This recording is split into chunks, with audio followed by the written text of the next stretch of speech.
राहुल गांधी ने मायावती को लेकर क्या कहा और बसपा सुप्रीमो ने कैसे दिया करारा जवाब, चलिए पूरी कहानी समझाते हैं। राहुल गांधी ने रायबरेली में बयान दिया कि अगर बसपा 2024 लोकसभा चुनाव में कांग्रेस और सपा के साथ मिलकर लड़ती तो बीजेपी को सत्ता से हटाया जा सकता था। उन्होंने मायावती से सवाल किया, आखिर बहन जी ने गठबंधन क्यों नहीं किया। मायावती ने तुरंत एक्स पर कांग्रेस को लपेट लिया। उन्होंने कहा, कांग्रेस खुद बीजेपी की बी टीम बनकर दिल्ली में चुनाव लड़ी, इसलिए बीजेपी जीत गई। पहले राहुल गांधी अपने गिरेबान में झांके, फिर दूसरों पर उंगली उठाए।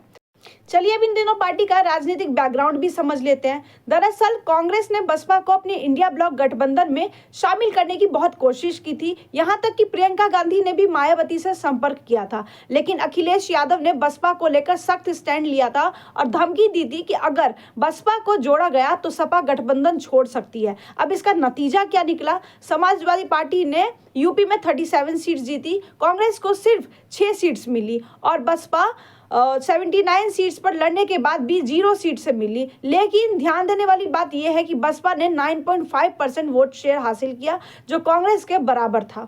दरअसल उत्तर प्रदेश में अगले विधानसभा चुनाव से पहले सभी दल अपनी रणनीति बनाने में जुटे हैं। भाजपा एक और ठोस रणनीति बनाकर तैयार है, तो वही कांग्रेस अपनी खोई हुई जमीन वापस पाने के लिए संघर्ष कर रही है। वहीं सपा और बसपा अपने अपने वोट बैंक को साधने में लगी है। दलित वोटों पर इस बार खास नजर है, क्योंकि ये तबका यूपी की राजनीति में किंग मेकर साबित हो सकता है। राहुल गांधी और मायावती की बयानबाजी कहीं ना कहीं दलित वोट बैंक को साधने की रणनीति का हिस्सा भी मानी जा रही है। अब सवाल ये है कि बी टीम कि ये बहस किसके लिए फायदेमंद साबित होगी और किसके लिए नुकसानदायक। क्या ये आरोप प्रत्यारोप केवल सियासी चाल है या इसके पीछे कोई बड़ा राजनीतिक खेल छिपा है? 2027 के चुनावों में ये पार्टियां जो अभी एक दूसरे पर हमलावर हैं, क्या आखिरकार भाजपा के खिलाफ एकजुट होकर लड़ेगी या फिर आपसी खींचतान के चलते भाजपा को खुला मैदान मिलेगा?